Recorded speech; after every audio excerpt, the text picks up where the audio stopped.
today, of course, I came in first thing this morning. Came in, checked my emails. After I checked my emails and my calendar of events, then I, of course, grab a cup of coffee because that's the start to the day. And then I go around and just greet all of my teachers. Go to as many classrooms as I can get to before the bell rings, and that's the majority of them. But I get to every classroom, peep indoors, say good morning to teachers, just kind of get a visual on teachers and see how they're going to start their day.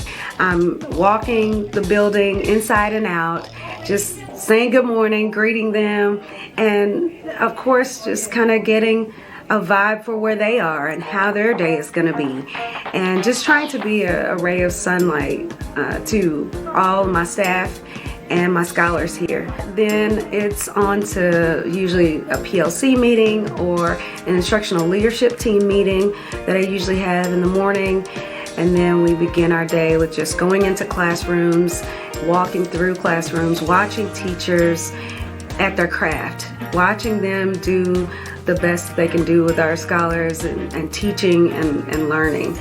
Watching our scholars learn and participate in group activities and get up and just showcase the learning that they're doing in every classroom. And it's just a continuous walking the building and making sure I'm visible and I'm a part of all the activities that are going on campus.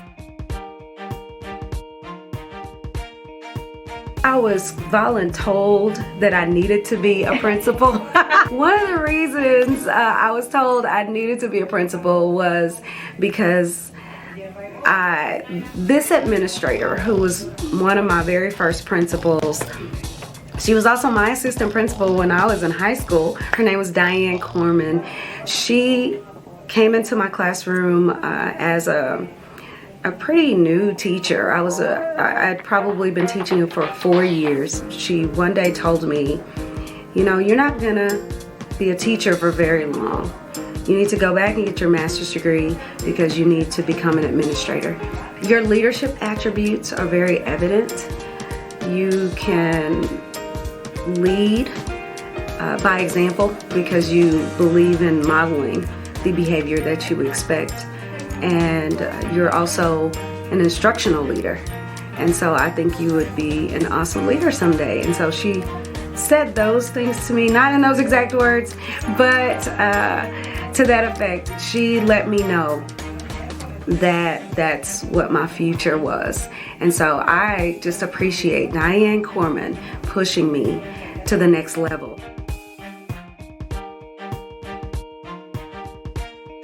I think the most challenging part of my job is balancing work and home.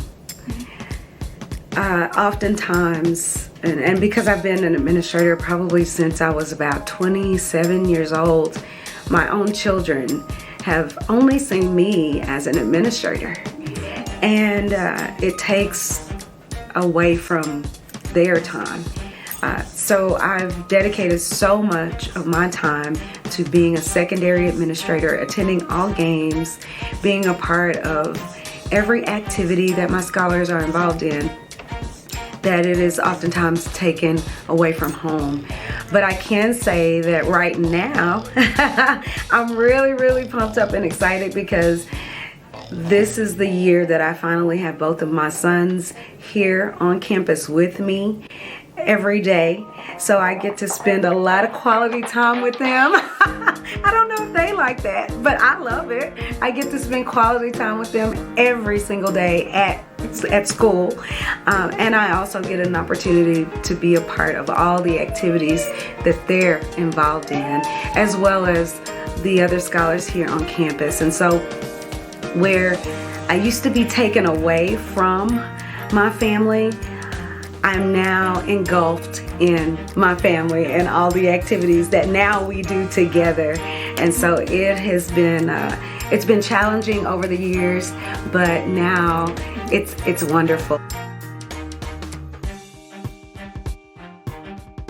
After 27 years, I have so many memories, but I think one of my greatest memories goes back to when I was an assistant principal in Fort Worth ISD. And there was a young man that didn't really believe that he had the attributes to attend college. I just saw something in him that I thought was great.